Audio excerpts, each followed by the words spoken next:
어떤 행한 것을 해야 되냐면 여러분 가운데 어려운 자들을 항상 도와야 된다는 거예요. 여러분 사회가 잘 사는 사회든 못 사는 사회든 항상 어려운 자들은 있어요. 요즘 여러분들이 그런 얘기를 합니다. 아유 요즘 같은 세상에 밥 굶는 사람이 누가 있어요? 그런데 있어요 실제. 여러분 잘 아는 이야기일 수도 있어서 잠깐 소개합니다. 여러분 새벽을 깨우리다라고 하는 김진영 목사님의 어떤 이야기를 예를 한번 예화가 많이 여러분들이 알고 있는 말씀일 텐데 그 황무지가 장미꽃같이라는 책을 여러분들이 한번 읽어보시면 조금 거기에 그런 내용이 자세하게 나와요. 지금 둘의 교회를 처음에 섬겼던 이 김진영 목사님이 처음에 빈민 선교를 하시거든요. 여러분 어려운 자들, 힘든 자들, 연약한 자들을 선교한다는 게 참 쉽지가 않잖아요. 근데 빈민 선교를 하는데 젊었을 때니까 열심히 해도 사람들이 변하지가 않는 거예요. 그래서 아이고 그만둬야겠다. 사역을 그만둬야겠다. 이 마지막으로 빈민 선교를 그만두려고 하는 마음으로 이제 한번 마지막으로 자기가 살아야겠던 동네를 한번 이렇게 돌았다는 거잖아요. 돌고 있는데 어느 집에 막 울음소리가 나요. 그래서 뭔 소린가 하고 들어가 봤더니 세상에 그 조그마한 아이들 3명이서 울고 있는 거예요. 그래서 너희들 엄마 어디 갔냐 왜 우냐라고 물어봤어요. 그랬더니 엄마 지금 3일 동안 안 들어왔다는 거예요. 그럼 알고 봤더니 그 어머니가 노점상을 하시는데 노점상 하다가 옛날에 단속에 걸리면 어떻게 해요? 다 그거 빼다가 가버리잖아요. 그러니까 이 어머니가 거기 단속에 걸려서 시장에 들어가 있는 3일 동안 엄마가 없으니까 어떻게 아빠 없는 집안 애들인 것 같은 애들이 전부 다 배가 고픈 상태에서 누워가지고 하염없이 울면서 엄마를 찾으면서 그 목사님에게 그랬다는 거잖아요. 배가 고프다는 거예요. 배가 고파요. 그래서 그 목사님이 왜 엄마가 없냐고 물어보면서 그 아이를 찾아보면서 지금 뭐가 지금 필요하냐고 했더니 배가 고프다고 그 조그마한 셋째 아이가 그 목사님을 찾아보면서 배고파요 하고 하면서 우는데 그 눈에서 그 눈물을 흘리는 그 아이의 눈에서 예수님을 봤다는 거잖아요. 이비도 목사님의 그 책에 보면 여러분들 그런 글이 예화가 나와 있어요. 그때 그 목사님이 한 가지 깨달은 게 있다는 거예요. 이 아이의 눈 속에서 배고파요. 정말로 배가 고파요. 울면서 3일 동안 굶은 이 아이의 눈 속에서 눈물을 흘리는 눈 속에서 예수님의 얼굴을 봤다잖아요. 그 예수님의 얼굴을 보고 나니까 그때부터 떠날 수가 없었다는 거죠. 지극히 작은 자 하나에게 한 것이 곧 나에게 한 것이 이 조그만 아이에게 먹을 것을 주는 것이 내가 해야 할 일이라는 것을 그 목사님이 깨달았다는 거잖아요. 저도 여러분들에게 그런 간증을 한번 한 적이 있을 거예요.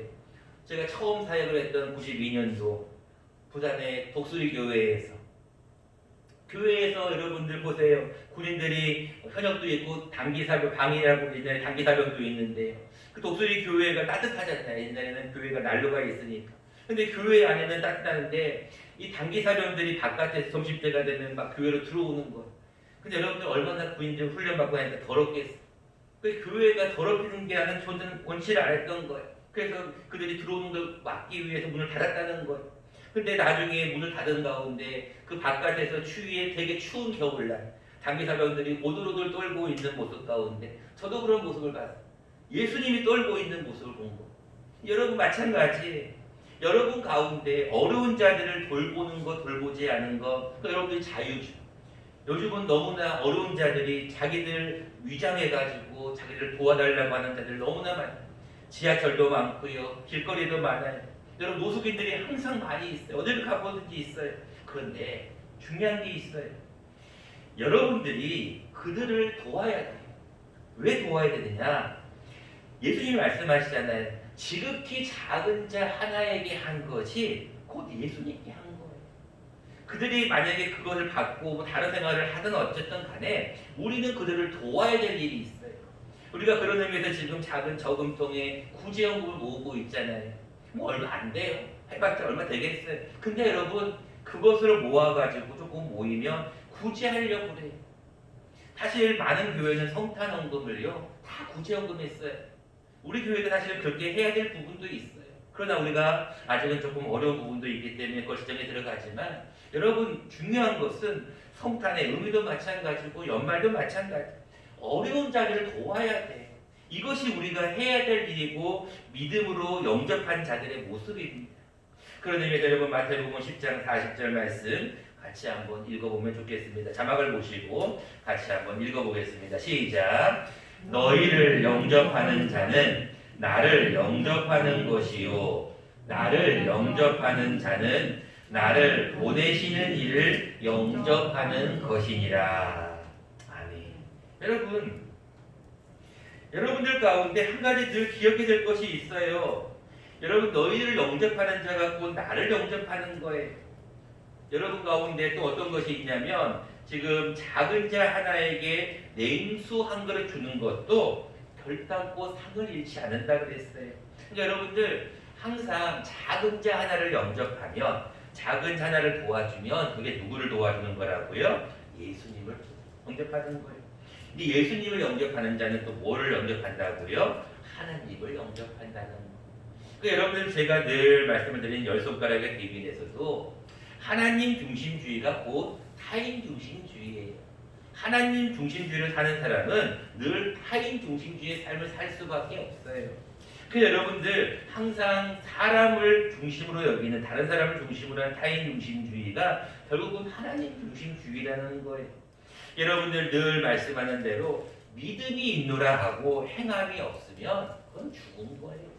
여러분들 꼭 예수님을 영접한 자의 모습은 어려운 자들을 도우실 수 있는 우리 모두가 되기를 바랍니다. 두 번째입니다. 예수님을 영접한 자의 모습은 첫 번째는 사회적으로 소외된 자를 돕는 것과 더불어서 두 번째는 적극적으로 선을 행해야 됩니다. 여러분 본문 말씀을 잠깐 잘 한번 보시기 바랍니다. 본문 말씀에 44절 말씀을 잠깐 보시기 바랍니다. 그들도 대답하여 이르되 주여 우리가 어느 때에 주께서 줄이신 것이나 목마르신 것이나 나그네 되신 것이나 헐벗으신 것이나 병드신 것이나 옥에 갇히신 것을 보고 공양하지 아니하더이까 라고 기록하고 있어요. 근데 뭐라고 말씀하고 있냐면 지극히 작은 자에게 하나에게 하지 않는 것이 나에게 하지 않았다라고 하면서 너희는 영원한 불 마귀와 그 사자들을 위하여 예비된 영원한 불에 들어가라는 거예요. 여러분 잘 한번 생각을 해보세요. 그들이 영벌에 처하는 것은 악을 행하였기 때문에 그럴까요? 아니라는 거예요. 여러분 그들이 마귀와 사자들을 위하여 예비된 영원한 불 지옥에 가는 게 그들이 악을 행하였나요? 뭔가를 정말로 잘못했나요? 아까 말씀드렸잖아요. 그들도 어느 때 몰랐다는 거예요. 여러분 성경에서 말하고 있는 선이라는 것은 악을 행하는 게 선이 악을 행하지 않는 게 선이 아니에요. 여러분 잘 기억하셔야 돼요. 악을 행해서 영벌을 받는 것이 아니라 선을 행하지 않기 때문에 영벌을 받는 거예요. 여러분 이 말을 좀 정확하게 이해를 하셔야 됩니다. 조금 어려운 말씀입니다. 여러분 성경에서는요 뭐든지 소극적인 선이 있고 적극적인 선이 있어요. 악도 마찬가지예요. 소극적인 악이 있고 적극적인 악이 있어요. 여러분 남을 죽이는 거 악이잖아요. 남에게 어떤 남을 사기치는 거 악이잖아요. 근데 성경은 뭐라고 말씀하고 있어요? 미워하는 것도 악이라는 거예요. 근데 여러분들 성경은 악을 행해서 영벌에 들어가는 게 아니라 적극적으로 선을 행하지 않기에 영벌에 들어가요. 여러분들 항상 하나님 앞에 나아갈 때는요 선을 적극적으로 하셔야 돼요. 아유 내가 안 도우면 누군가가 돕겠지. 나는 뭐 그 사람에 대해서 뭐라고 뭐 하지 않았으니까 괜찮아. 여러분 아니에요. 꼭 도우셔야 돼요. 적극적으로 도우셔야 돼요. 선을 행할 때 그냥 하지 않아도 되는 것이 아니라 꼭 도우셔야 돼요. 꼭 선을 행하셔야 돼요. 그것이 뭐라고 나와 있어요? 야고보서 4장 17절에 같이 한번 읽어보겠습니다. 자막을 보시고 같이 한번 읽어보겠습니다. 시작. 그러므로 사람이 선을 행할 줄 알고도 행하지 아니하면 죄입니다. 분명히 나와 있잖아요. 여러분들 악을 행하는 게 죄는 맞지만 꼭 악을 행하지 않아도 사람을 어떻게 뭐 죽이고 사람을 어떻게 뭐 사기치고 사람을 어떻게 뭐 해코지하고 여러분 이게 어떤 악도 맞지만 선을 행할 줄 알면서도 행하지 않아요. 여러분 그게 죄라니까요. 그래서 성경은 우리에게 항상 말씀하고 있어요. 죄라는 것은 꼭 어떤 행동을 하는 것이 죄가 아니라 행동을 하지 않는 마음 자체만으로도 죄가 될 수 있어요. 그 똑같은 말씀이 우리가 야고보서에 분명히 나와 있는 대로 믿음이 있노라 하고 행함이 없으면 죽은 거라는 게 같은 의미예요. 선을 행할 줄 알면 행해야 돼. 지금 왜 영벌에 처하게 됩니까? 어떤 이는 왜 영생에 처하게 됩니까? 둘 다 몰랐어요. 어느 때 내가 그랬냐? 어느 때 그랬 몰랐어요. 근데 중요한 것은 모두 다 몰랐음에도 불구하고 보이는 자, 직접 내 옆에 보이는 어려운 자를 돕는 것이, 적극적으로 그들을 도와주는 것이 결국은 영생에 들어가는 비결이다라는 것입니다. 이제 말씀을 맺고자 합니다. 여러분들은 예수님을 내 마음속에 모셔드렸을 겁니다. 저는 그것을 믿고 여러분들도 이미 아멘으로 화답을 하였습니다. 영접한 사람은요, 예수님이 내 안에 있다는 것은 뭔가가 증명이 돼야 돼요. 여러분, 나무가 열매가 없으면 그 나무가 어떤 나무인지 어떻게 알 수 있어요? 알 수가 없잖아요. 열매를 보고 그 나무를 아는 것처럼 여러분들의 행동을 좀 보이셔야 된다는 거예요. 특별히 여러분들 연말에요, 세상 사람들은요 참 많은 구제를 하더라고요. 많은 어려운 자들을 위해서 봉사하더라고요. 근데 우리 믿음의 사람들은 어떻게 합니까? 나는 예수님 믿으니 나는 천국 갈 수 있어. 믿음만 있다고 하면 우리는 어떻게 보면 반쪽짜리 영접밖에 되지 않을까 생각해요. 정말 예수님을 영접한다고 하는 분들은 내 안에 계신 예수님이 드러나야 돼요. 우리가 이것을 예수님의 그리스도의 향기라고도 얘기하고 이것이 전도의 모습으로도 나타나야 되는 거죠.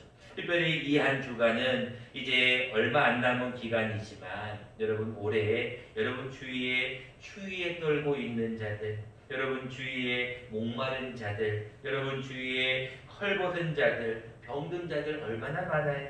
그들 여러분 돌보셔야 돼요. 아이고 나 몰라라 누군가가 하겠지. 아니요, 내가 해야 돼요. 내가 해야 될 일이 바로 예수님을 영접하는 자의 모습이다라는 것입니다. 여러분, 이 한 주간 예수님을 나의 주님으로 영접하신 분들은 항상 주위의 어려운 자들을 살펴보시고 특별히 믿음의 형제들을 더욱더 살피시고, 여러분들 나와 있잖아요. 내 형제들에게 40절에 나와 있잖아요. 내가 진실로 너희에게 이르노니 너희가 여기 내 형제 중에 지극히 작은 자, 여러분 믿음에 있는 어려운 자들도 좀 돌보시고 그들 가운데 정말로 작은 선이라도 행한다면 그것이 정말로 내 안에 예수님이 있는 자의 모습이다라고 생각합니다. 여러분 이 한 주간 여러분 주위에 있는 이웃들을 잘 돌보시고 그들을 섬기실 수 있는 이 한 주가 되시기를 간절히 축원합니다. 고마워.